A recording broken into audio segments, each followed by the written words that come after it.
Éviter à tout prix la situation de mars dernier. En plein confinement, la récolte des fraises avait bien failli virer à la catastrophe, faute de main-d'œuvre. Cette fois, les saisonniers seront à l'heure, et notamment les travailleurs marocains. Alors que l'épidémie flambe et que la France resserre ses frontières, la préfecture de Lot-et-Garonne leur accorde une dérogation très attendue. On a besoin de cette main-d'œuvre. Alors on peut y pallier le problème localement, partiellement, mais à un moment donné, de toute façon, on aura un besoin impératif de cette main-d'œuvre.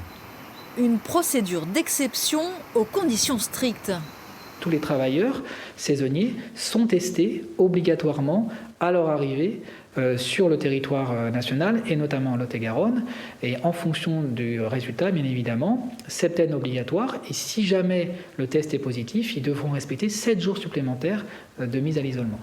Car les cas, nombreux, de clusters agricoles sont encore dans toutes les têtes, favorisés par les conditions de vie des travailleurs, collectives et souvent précaires. Inquiètes, les autorités de santé en appellent donc à la plus grande prudence. Il faudra être vigilant surtout sur les 7 jours d'isolement à l'arrivée, qui soient sur un site dédié, encadré et où il ne puisse pas y avoir d'échappatoire. Parce que ma crainte, elle est là. Si c'est sur le lieu de travail, on n'aura aucun moyen de vérifier. Vérification faite, la septaine se déroulera pourtant bien sur le lieu de travail. Charge aux producteurs lot-et-garonnais d'appliquer les modalités de cette procédure spécifique, coûts humains. Elle nous satisfait, elle est contraignante certes, mais comme toute dérogation, mais on est obligé d'en passer par là et on en passera par là.